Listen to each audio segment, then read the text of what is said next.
Fiquei um pouco nessa questão de música agitada para entrar a pregação assim, não vira. O povo está agitado, o povo está bem lá em cima. Ainda mais quando o ministro vai pregar, aí bagunça tudo. Mas lentamente a gente vai se encontrando aqui.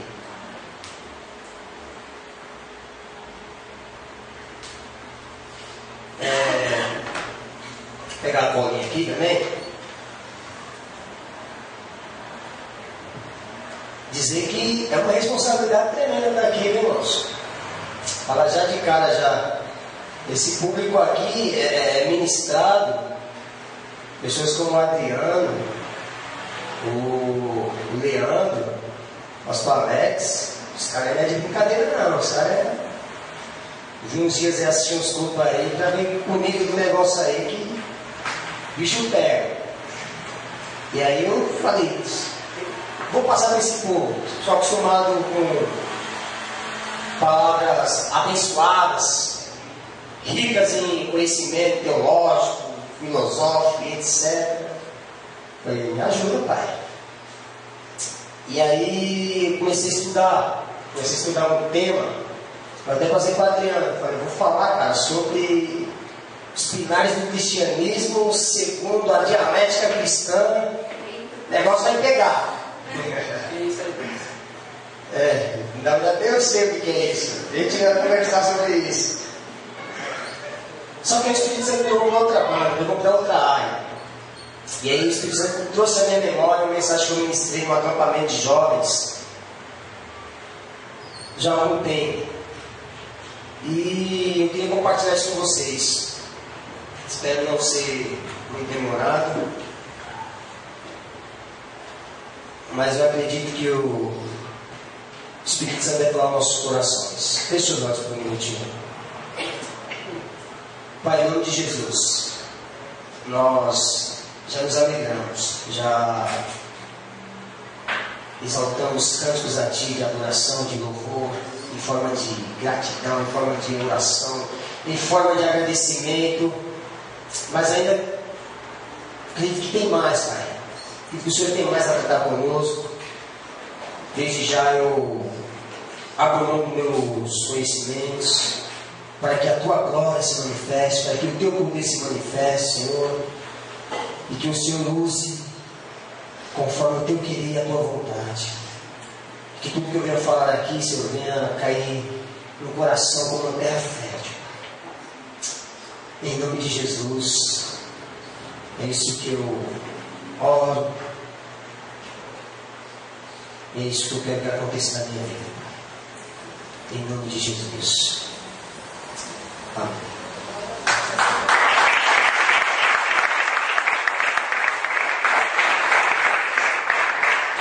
Efésios 6, capítulo 13. A gente vai usar um pouquinho a Bíblia aqui hoje, viu? Não tem o hábito aí de ler Bíblia, de se localizar. A gente vai usar um pouquinho dela. Acredito que não acontece aqui. Isso é mais uma banda que eu trouxe de fora. Para ter dificuldade com a palavra. Efésios 6, 13. É o tema principal da minha mensagem.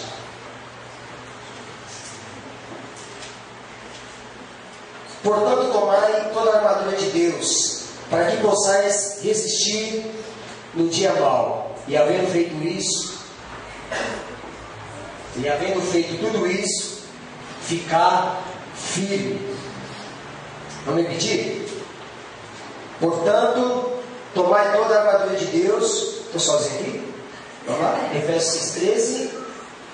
1, 2, 3. Portanto, tomai toda a armadura de Deus, para que possais resistir no dia mau. E havendo feito tudo isso, ficar firme. Ficar firmes. Eu vou falar hoje sobre 5 armas para o cristão ser vitorioso. 5 armas para o cristão ser vitorioso. Acredito que eu estou falando hoje aqui só para cristão.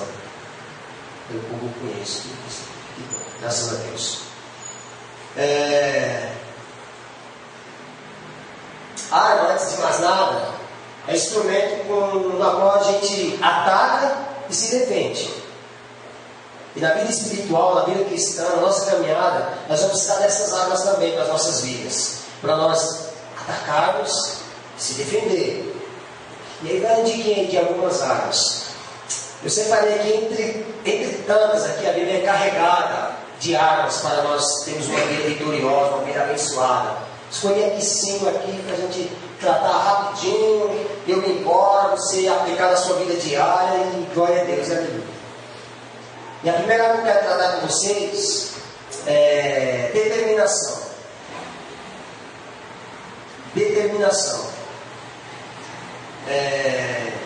E determinar é aceitar, não ser burro. Determinar, segundo a caminhada cristã, segundo a vida cristã, é aceitar, não ser burro. Vamos ver? Daniel, capítulo 1, Daniel 1,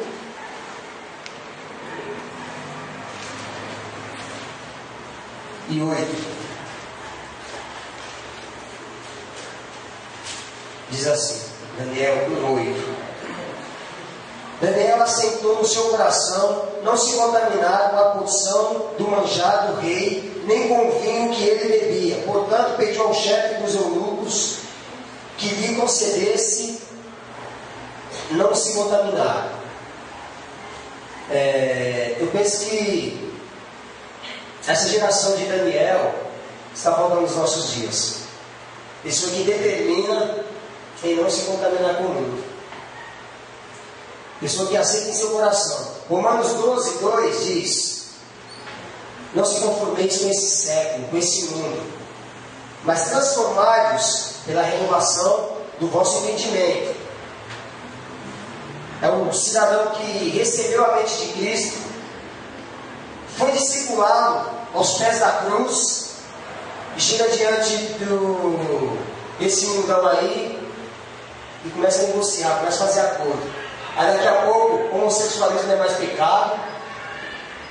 Daqui a pouco o que era algo que manchava a imagem de um cristão, daqui a pouco está tudo em casa, está tudo beleza. Daniel tinha tudo para se contaminar. Daniel tinha tudo para aceitar aquelas propostas. Daniel está a serviço do rei. Daniel diz: olha, eu não quero me contaminar, eu não vou me contaminar. O camarada se esperneou: não, mas o rei vai me matar se você não comer. Daniel foi ousado, usou a espiritualidade. Então vamos fazer o seguinte: faça um teste de 10 dias com nós. E se você notar que a nossa aparência está ficando diferente da dos outros jovens que vai comer essa comida, aí a gente volta a conversar. Mas eu tenho determinação, eu tenho convicção, eu tenho clareza, eu tenho certeza. Tem como a gente fazer isso? Você não vai ser prejudicado. E aí, diz a Bíblia que o eunuco aceitou a proposta de Daniel. E diz o texto que Daniel, ele ia se destacando em beleza, em conhecimento, em sabedoria e etc. Mais do que aqueles outros homens. Isso porque Daniel determinou não ser impuro. Daniel aceitou no seu coração, ele aceitou e declarou. A gente se perde muito fácil na nossa caminhada, irmãos. Sabe, nossa convicção é mudada rapidamente. O irmão falou bonito aqui, não precisa nem eu pregar mais. Ele já falou aí grandemente. Mas ele falou que as pessoas andam em busca de algo que é passageiro. É o mesmo que, de repente, se ele fizesse essa pergunta de imediato, muitos de nós levantariam: eu quero um carro, eu quero isso, bom emprego, casar, sei lá, se isso é bom. Alguma coisa o cara ia querer. Dá satisfação. É bom? E aí, e essa pergunta, eu já estou até pegando o gancho aqui na administração do irmão, e essa pergunta é importante para nós. É importante também nós analisarmos, pensarmos e refletirmos, porque nós nos perdemos fácil. Nos perdemos fácil, daqui a pouco nós estamos sentando à mesa e, peraí, não, mas não tem nada a ver não, isso é normal, não, beleza, sabe? Estamos fazendo parte da mesa de Nabucodonosor. Estamos fazendo parte do mundo. Tem uma música do brother Simeão que ele diz: as pessoas estão enchendo suas barrigas com as bolacas do diabo, amargando sua boca com a baba do quiabo. Só que Deus tem fruto de verdade e luz, jabuticaba, é doce. Só que a gente calma o doce e fica amargo, muitas vezes, achando que é satisfação, é prazeroso. Não, acho que vai ser bacana. Nós estamos muito para esse lado. Eu acredito que a determinação, você pisar firme, sabe? Eu gosto de arrancar o fio do bigode, Flávio. Está aqui, a minha palavra é isso, porque eu tenho convicção. Alguém padeceu por mim, alguém morreu por mim. Então não é meia palavra, meia conversa que vai me tirar do meu alvo, do meu objetivo. Amém, queridos? Amém? Amém? Glória a Deus. Então, determinação é a primeira água aí para a gente ter uma vida vitoriosa. Parar de ser marionete, parar de ser Maria vai com as outras. Tá? Firma a tua estaca aí na presença do Senhor. Alicerça aí a tua vida aí na presença do Senhor e dá glória a Deus e aleluia. E deixa o mundo falar de você, deixa o mundo criticar, deixa o mundo te chamar de quadrado, de redondo, sei lá o que eles querem te chamar. Porque você não fez parte da mesa do rei, porque você não compartilha as mesmas ideias mundanas. Deixa de chamar. O importante é que o Senhor está reservando, está preparando para ti lá na frente. Isso é determinação. Segunda área, discernimento. E eu tentei resumir aqui essa questão de discernimento. É a ação de entender os critérios da vida, tanto material como espiritual. Discernimento é a ação de entender os critérios da vida, tanto material como espiritual. E nós vamos ver isso na vida de Davi. Na vida de Davi. Deixa aberto aqui. Se vocês estão acompanhando. Samuel. Primeiro livro de Samuel, 17. E 23. Olha só, texto bacana, fabuloso. E estando ele ainda falando, verso 23, 17 e 23. E estando ele ainda falando com eles, eis que vinha subindo o exército dos filisteus, um homem guerreiro, então a sua referência está errada.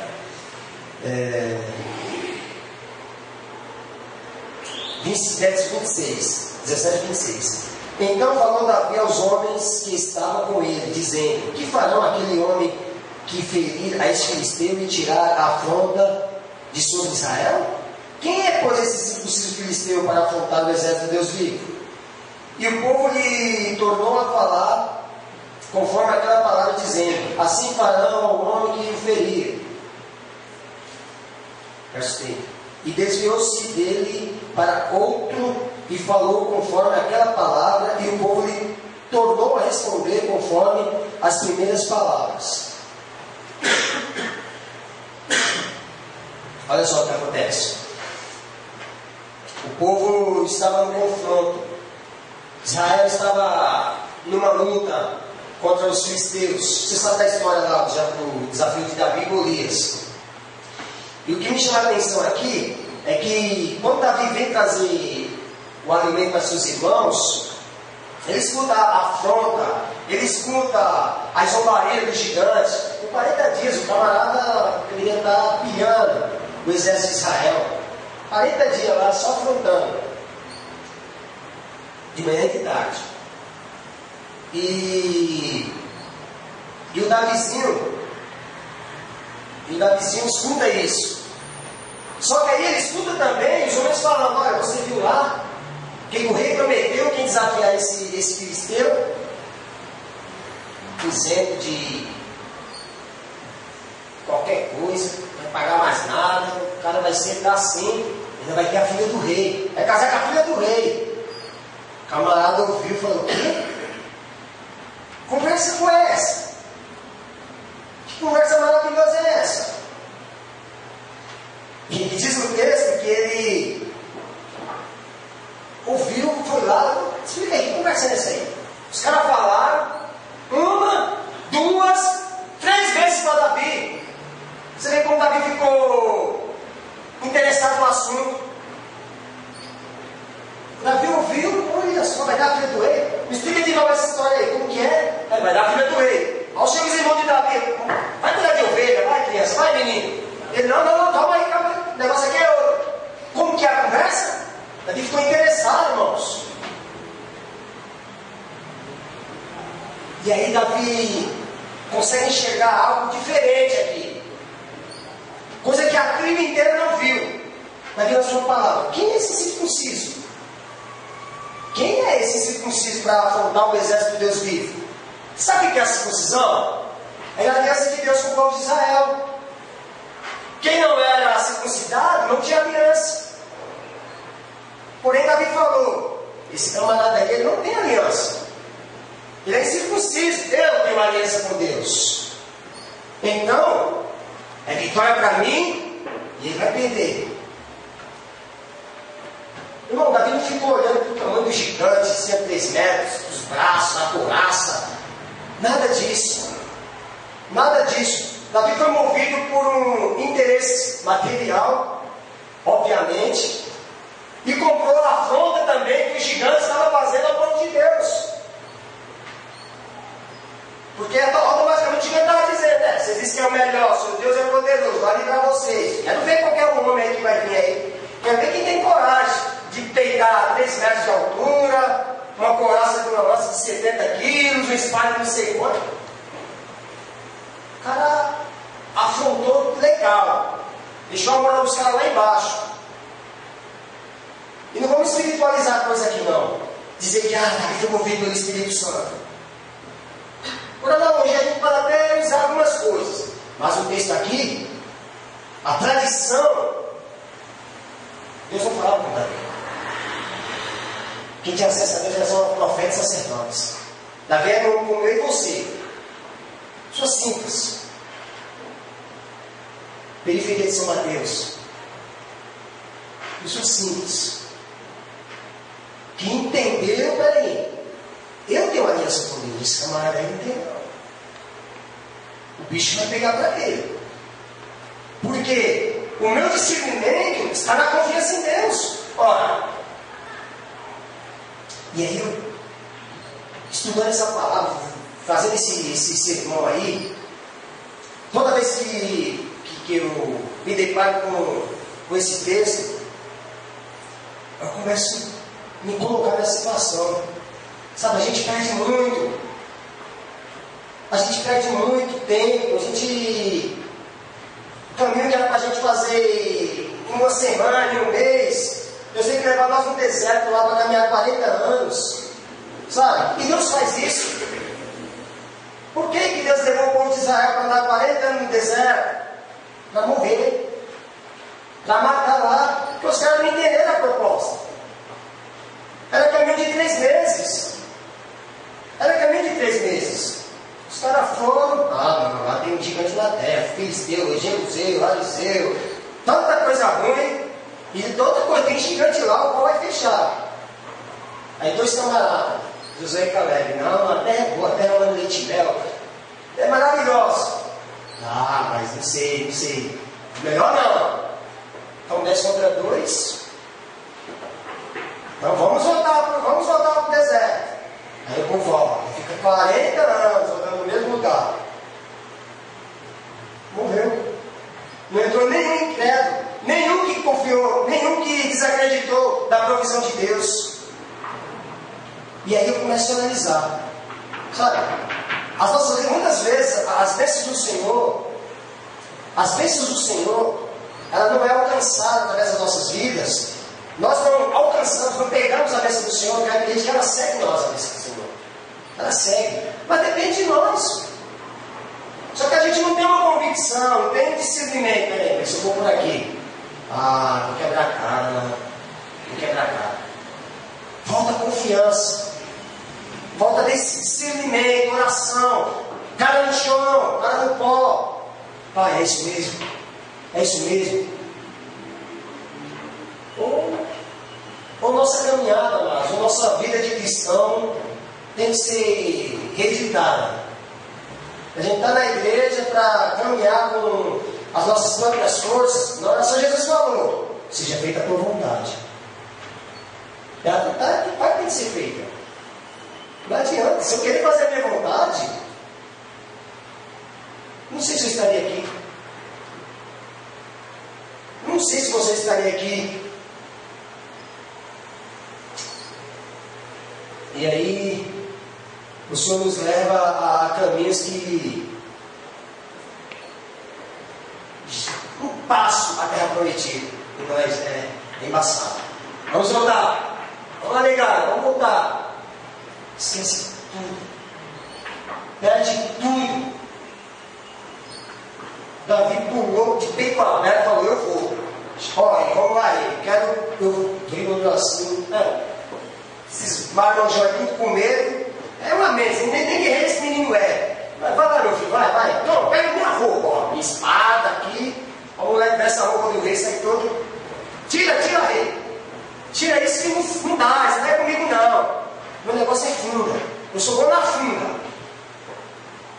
E aí, mais uma coisinha para nós. Qual que é o teu talento? No que você é bom? Ai, Deus, sem arranhar no violão, na guitarra, no teclado. Que isso, irmãos?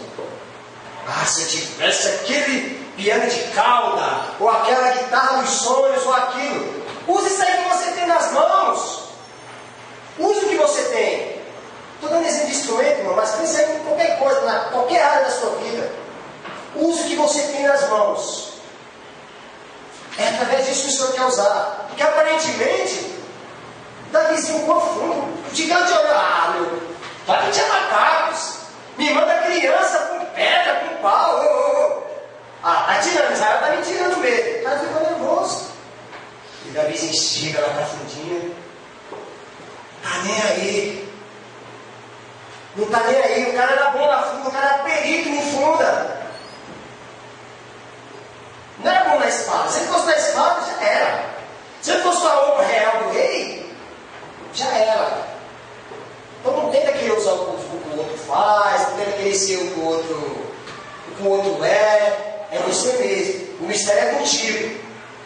O chamado é para você. Está entendendo o mistério?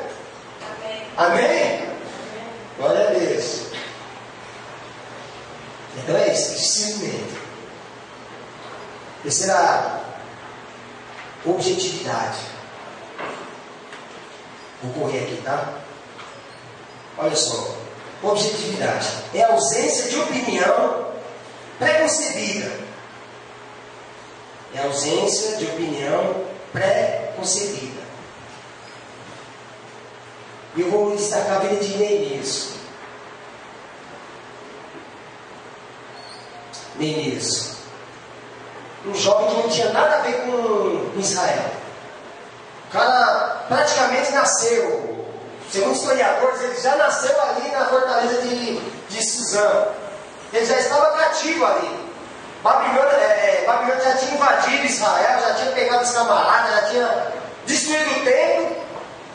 Provavelmente o Neemias é fruto dos que estavam cativos lá na Babilônia. E quando os persas vêm, e invade a Babilônia. E aí, o Neemias está servindo como copeiro do rei. Olha só. E copeiro não é o que serve a tacinha só não, tá? Copeiro aqui não é o que coloca o vinho, tiver envenenado, morre. Não é isso não. Copeiro aqui é uma espécie de conselheiro. O cara sentava o cara sentava para ouvir o rei falar. E ia lá e aconselhar.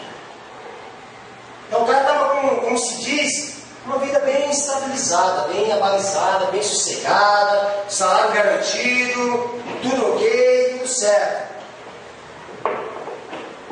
Vê ou escuta a situação de Israel, está numa situação feia, o templo foi destruído, está na negação. O cara fala, peraí, isso tem uma história, isso tem um povo, isso foi construído por Deus, através de homens, eles doaram a sua vida para isso, e agora vai ficar dessa forma, e ninguém se mexe para isso. Já tinha 70 anos, estava daquela forma.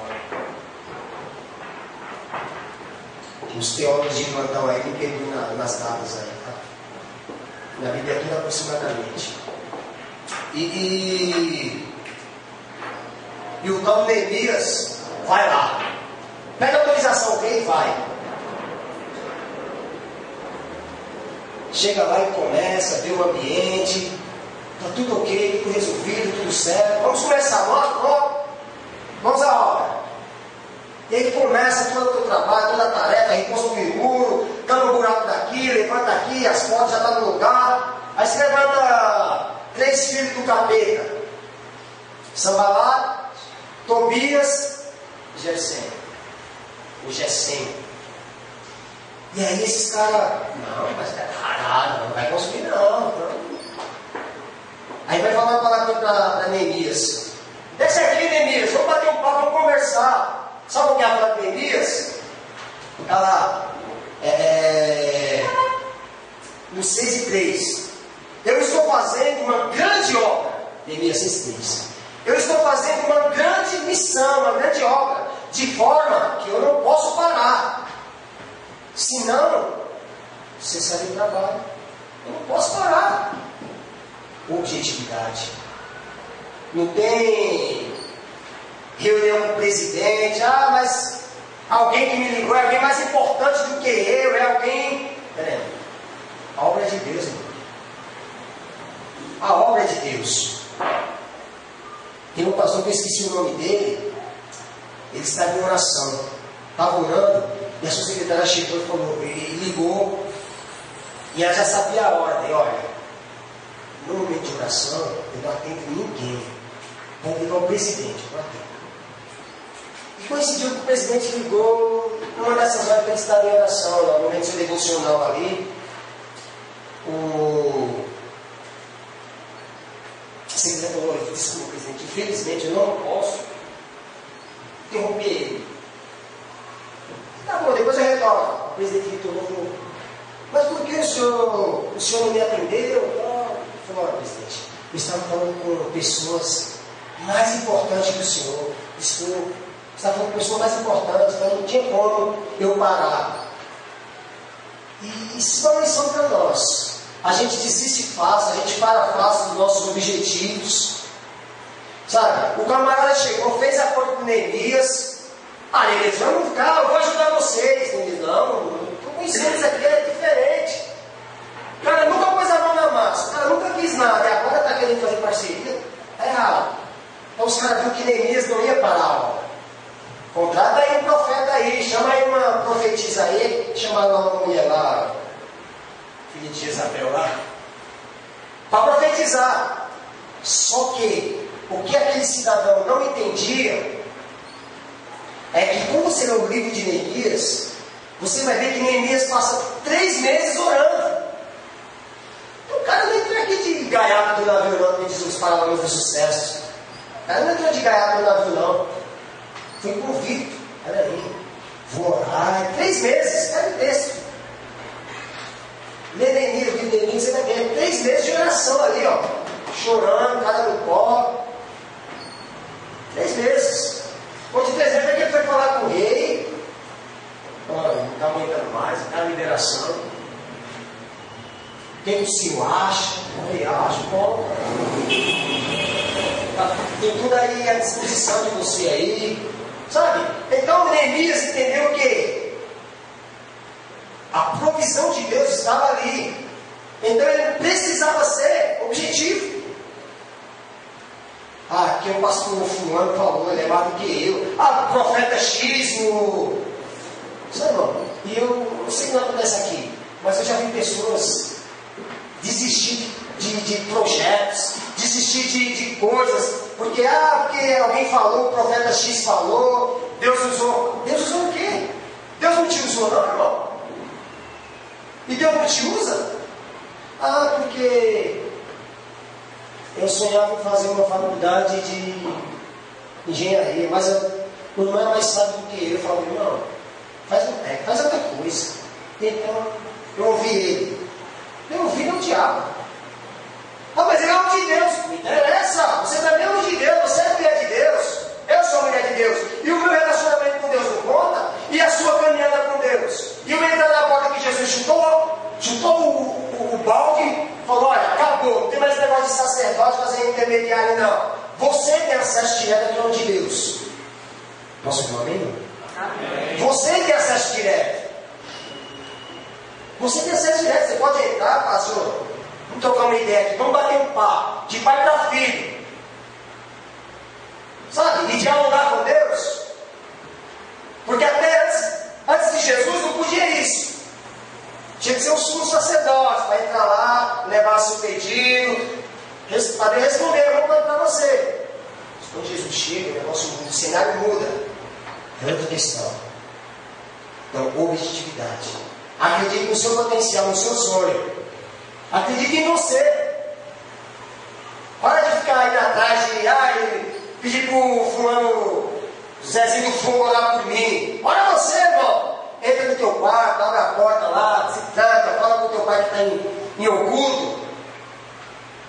É bom você ser ministrado, mas, sabe, conheça a vida dessas pessoas. Neemias olhou e falou, não, essa mulher aí, acho que é meu dia o nome da mulher. Mas Santa aí. Eis que eu te digo, homem, olha, pare a obra agora. Pare a obra para a construção. Neemias falou, isso aí está furada. Isso aí eu conheço. Sabe? Eu sei em quem eu tenho crido. Sabe o que Paulo falou? Eu sei em quem eu tenho crido. E que é poderoso para guardar no depósito até aquele dia. Sabe? Trabalhar em intimidade com Deus. As 2 últimas aqui é rápido e prática. Se nós não tivéssemos as 2 últimas aqui, pode pedir a bênção do pastor, ir embora e amém. 4ª área, oração.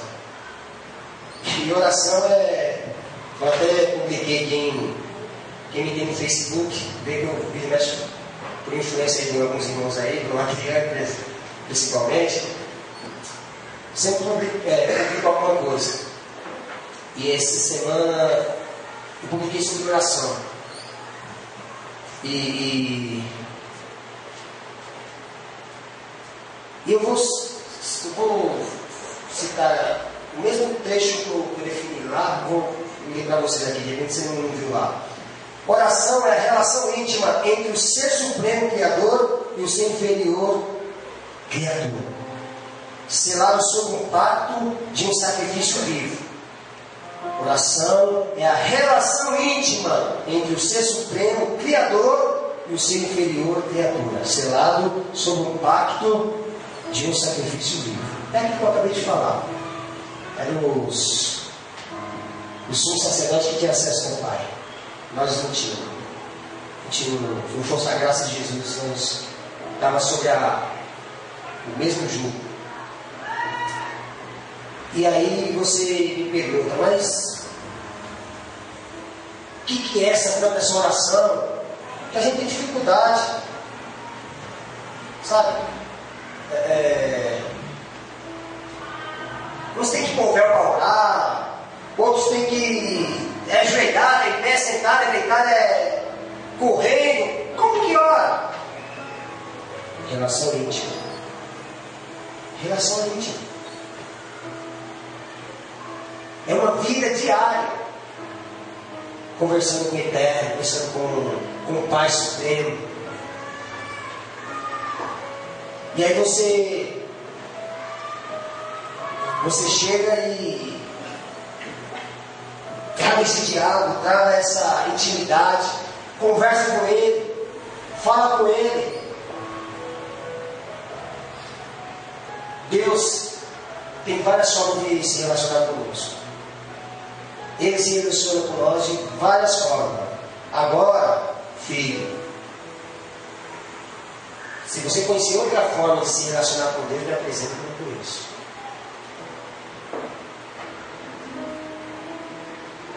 Eu não conheço outra forma de nós falarmos com Deus, se não for através da oração.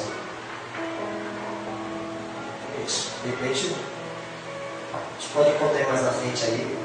Até agora, tenho 30 anos de caminhada cristã. 30 anos de idade. Praticamente eu nasci dentro da igreja. Os primeiros meses fui dentro da igreja. E eu não conheço outra forma de se relacionar com Deus. De um homem se relacionar com Deus, se não for através da oração. E a gente quer conhecer Deus. Quero conhecer a Deus. Não ora. Cara, não tira um minuto do seu tempo. Elis, eu tenho que entrar no meu quarto. Eu tenho que... Irmãos, está no seu trabalho, está andando, está fazendo Uber, está jogando futebol. Sabe, relação íntima. Está caminhando, fazendo a caminhada diária, conversando com Deus. Está no Facebook, oração. Só que a gente começa a ver tanta besteira, a gente perde tempo com tanta coisa, começa a postar um monte de besteira que não tem nada a ver. Você fala, esse cara é cristão?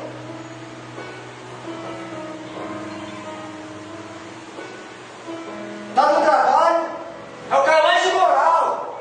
Esse é cristão. E falar, meu Deus, como é que chega domingo à noite, pastor Alex, para a gente orar? Ué, só parar no domingo à noite, quando tiver um culto? Queria que ir em comunhão com os irmãos.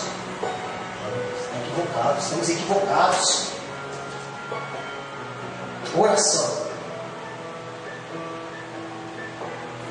Quer ser vitorioso? Quer obter resposta de Deus? Quarto item, oração. Não tem varinha mágica, não tem abracadabra, não tem caixinha da promessa, não. Mete a cara no pó. Ou mete o pensamento em Deus. Faça alguma coisa. Reserva aí o momento de devocional com Deus. Quinto e último.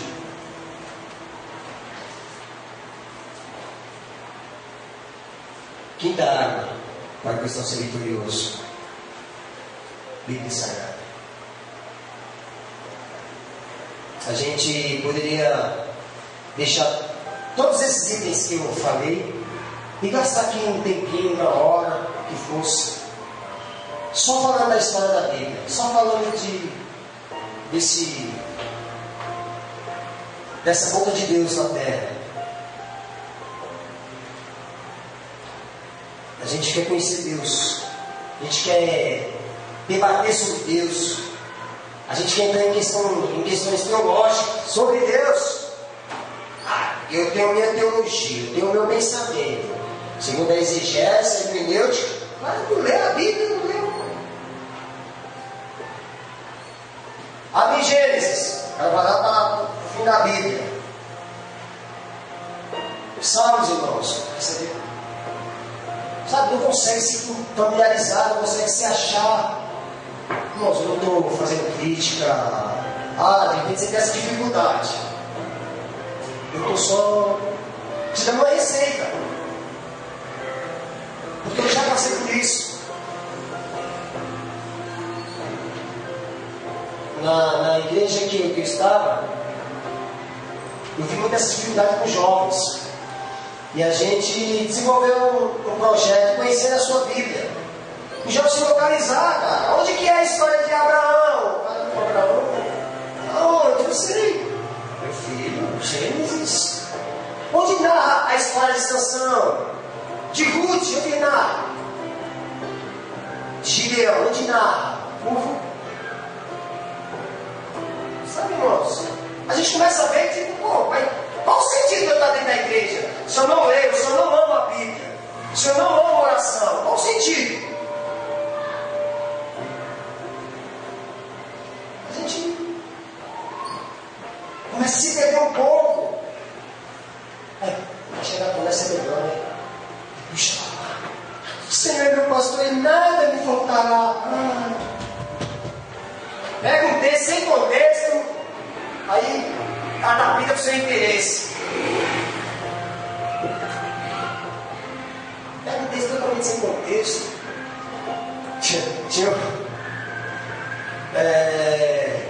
Meu Deus, já passei por cada coisa. Uma vez eu fui no ensinamento de doutrina, nessas igrejas rígidas aí, sabe?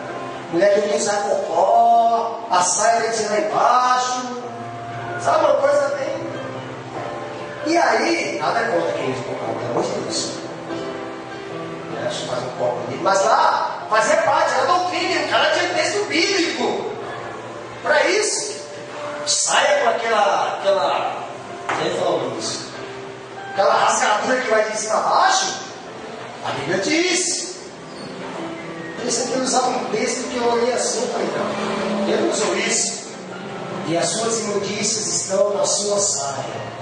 Está vendo, irmãos? Saia, a mulher não pode usar saia achada. E usava. A Bíblia diz: homem sem assim igual o Léo, dá 3 vezes de quando para ele. Usava texto bíblico, eu não sei como esses caras faziam, eu acho, velho. Sabe? Então, a falta de intimidade com a Bíblia, a questão de você ler, eu vou abrir e Deus vai falar comigo. Onde eu colocar o dedo? Davi, porém, ia voltando de Saul. Meu irmão. Pelo amor de Deus, né? Eu espero, meu. Se alguém faz isso aqui, ele vai falar, não chama aquele irmão lá para mim aqui não, né? Para pregar. Desculpa, irmão. Mas você está pegando um texto isolado, sem saber o contexto. Uma vez chegaram para ele e falaram, a Bíblia fala que não pode usar joias. A Bíblia fala isso. Aonde? Lá em Isaías. Diz como lá? E naquele dia tirarei os brincos, os diademas, os anéis.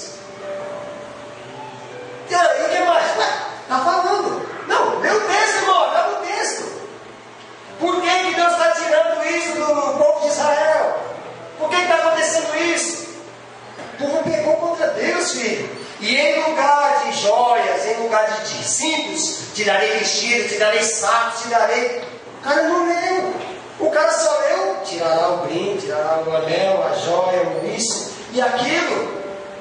E faz uma adaptação do jeito que ele quer. E quer debater, e quer argumentar.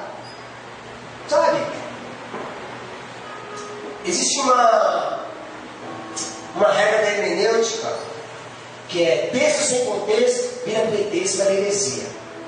Isso é 10-0 para essa definição da hermenêutica. Porque é verdade. A gente pega lá e até as pessoas que estudam teologia têm essa dificuldade. Tem que tirar desses caras também. Bem quando tem que chegar e falar, não.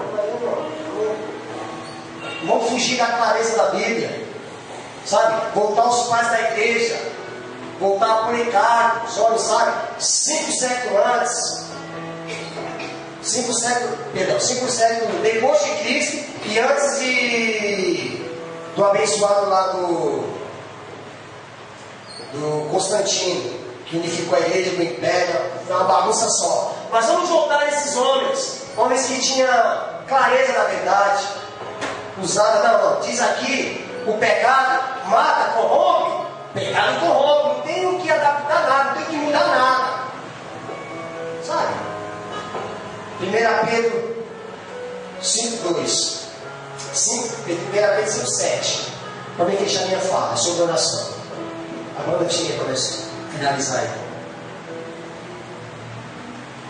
Lançando sobre ele toda a vossa ansiedade, porque ele tem cuidado de vós.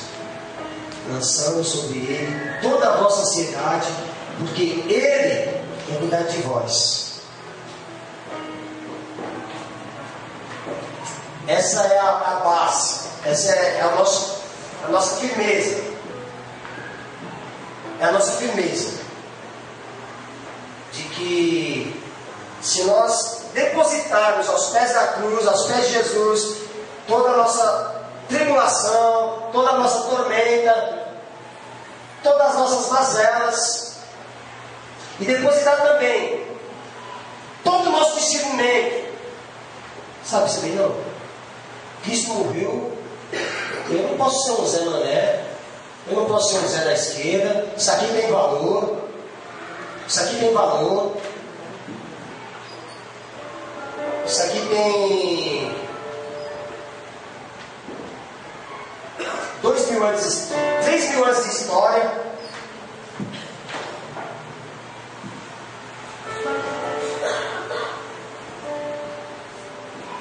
Quatro mil anos de história, perdão. 4.000 anos de história.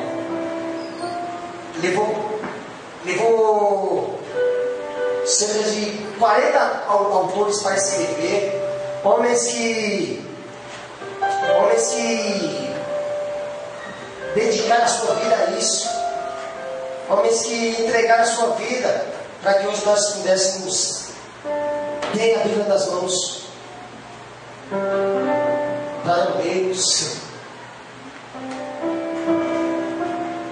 homens que teve que lutar para que esse livro não se perdesse.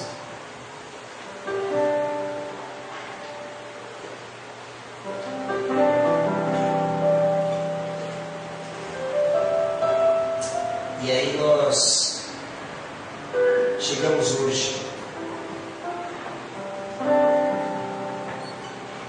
Chegamos hoje no século XXI. Perdoe quanto a informação da datação certa da Bíblia. É mais ou menos isso. Porque nós temos de Moisés até João. 2.000 anos para ser escrito. E até chegar em nós hoje, é uma caminhada tremenda. O homem sacrificar a sua vida, derramou o seu sangue. Hoje nós temos acesso a isso. Então, não é um livro qualquer. Não é um livro que a gente senta aí, vê, pega algumas informações e bom para o nosso conhecimento.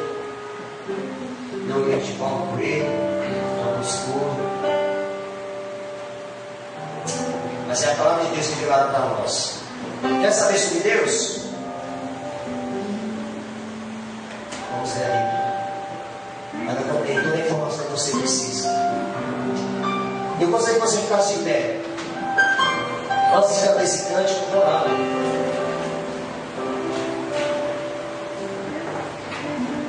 Vou orar.